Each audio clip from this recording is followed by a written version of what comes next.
Dear students, welcome you once again to my spoken English class. দেখো অন্য দিনের মতো আজও আমরা একটা খুব গুরুত্বপূর্ণ ক্লাস নিতে চলেছি। আমাদের প্রত্যহ দৈনন্দিন জীবনে এমন অনেক কিছু বিষয় লাগে যেগুলোকে আমরা কিভাবে ইংরেজিতে প্রকাশ করব, আজকে আমরা সেটাই দেখব।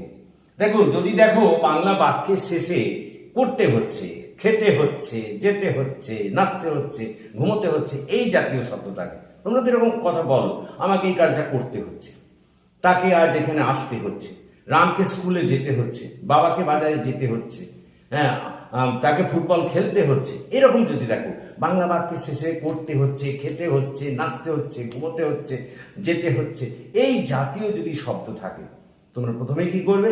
প্রথমে কর্তা, তারপরে এম ইজ অথবা কর্তা অনুযায়ী, তারপরে হ্যাভিং, তারপরে টিও টু, তারপর মূল ক্রিয়ার ভিওয়ান রূপ, তারপর অন্যান্য কর্ম। কথাটা বোঝার চেষ্টা করো।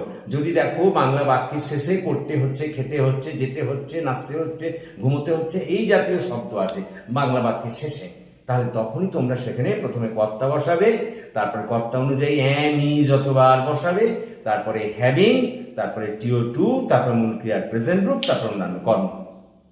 ওই যে করতে হচ্ছে, করাটা মূল ক্রিয়া, খেতে হচ্ছে, খাওয়াটা মূল ক্রিয়া। তাহলে দেখো আমি যদি বলি আমাকে সকালে ভাত খেতে হচ্ছে, লক্ষ্য করো খেতে হচ্ছে আছে, তাহলে প্রথমে কর্তা হলো আই, তারপরে এম ইজার হবে, তারপরে আই এর পর এম হবে, আমরা জানি আই এর পর এম হয়, তারপর হ্যাভিং, তারপরে টিও টু, তারপর মূল ক্রিয়ার ভিওয়ান রূপ, খেতে হচ্ছে, খাওয়াটা মূল ক্রিয়া, তাহলে ইট, তারপর অন্যান্য অংশ রাইস ইন দ্য মর্নিং। তাহলে I am having to eat rice in the morning.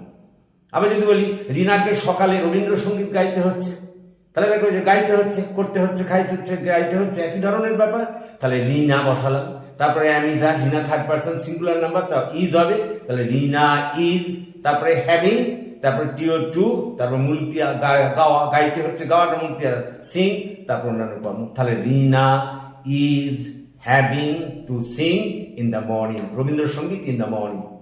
তাহলে হলো রিনাকে সকালে রবীন্দ্রসঙ্গীত গাইতে হচ্ছে, Rina is having to sing Rabindrasangeet in the morning.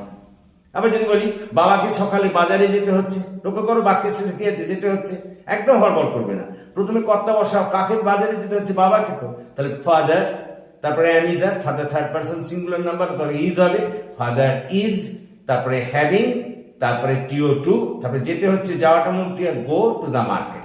তাহলে father is having to go to the market. মাকে রান্নাঘরে মাংস রাঁধতে হচ্ছে, তাই ওই দেখো রাঁধতে হচ্ছে, খেতে হচ্ছে, একই জাতীয়। তাহলে মাদার, তারপরে এম ইজ আর, মাদারের পর ইজ হবে, মাদার ইজ, তারপরে having to cook meat in the kitchen. ভাইকে সকালে ফুটবল খেলতে হচ্ছে, তাহলে brother is having to play football in the morning. তাহলে লক্ষ্য করো আমি আজকে প্রথমে যেটা বলতে চাইলাম, বাংলা বাক্যের শেষে করতে হচ্ছে, খেতে হচ্ছে, যেতে হচ্ছে, নাচতে হচ্ছে, এরকম থাকলে প্রথমে কর্তা, তারপরে এম ইজ অথবা আর, তারপর হ্যাভিং, তারপর টিও টু, তারপর মূল ক্রিয়ার প্রেজেন্ট, তারপর অন্যান্য কর্ম।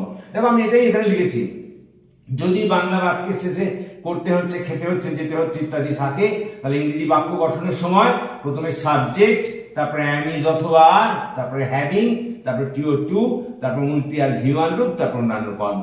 আমি দুটো উদাহরণ দিয়েছি, দেখো আজ সকালে আমাকে কলকাতা যেতে হচ্ছে, তাহলে দেখো যেতে হচ্ছে আছে, করতে হচ্ছে, খেতে হচ্ছে, যেতে হচ্ছে, ওই টাইপের। তাহলে আই, তারপরে এম ইজ আর হবে, তারপরে এম, তারপরে হ্যাভিং হবে, হ্যাভিং, তারপরে টিও টু, টু, তারপরে যাওয়া ইংরেজি গো, তার মূল ক্রিয়া প্রেজেন্ট রূপ গো, তারপর অন্যান্য to Kolkata in the morning.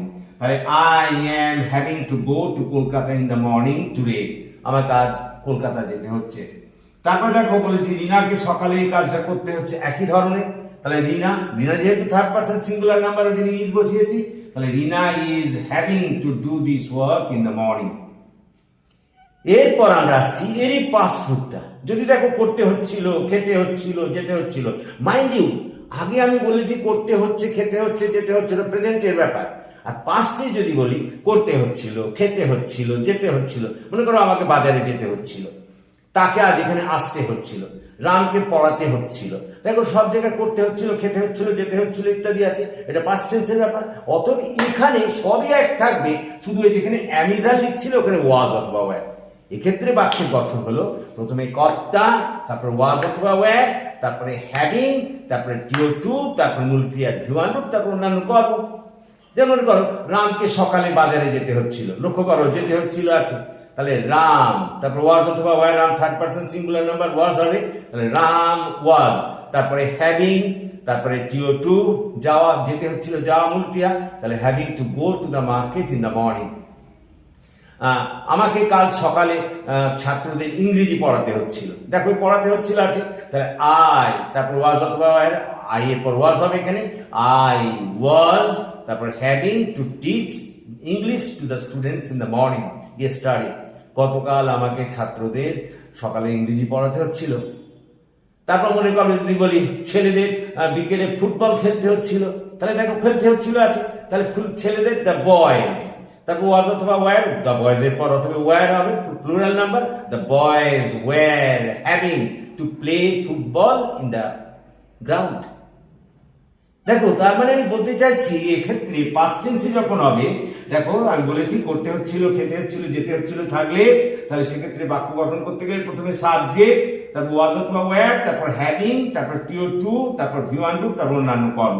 আমি দুটো উদাহরণ দিচ্ছি, দেখো গতকাল সকালে আমাকে বাজার যেতে হচ্ছিল, তাহলে আই, তারপর ওয়াজ অথবা ওয়্যার, আই ওয়াজ, তারপর হ্যাভিং, তারপরে টিও2, তারপর যাওয়া ইংরেজি গো মূল ক্রিয়া, তাহলে I was having to go to the market in the morning yesterday, তাদের বিকেলে ফুটবল খেলতে হচ্ছিল, ওই দেখো বাক্যের সাথে খেলতে হচ্ছিল আছে, তাহলে দে ওয়্যার, দে যেহেতু প্লুরাল নাম্বার সেটা তারপরে ওয়্যার হবে, তাহলে they were having to play football.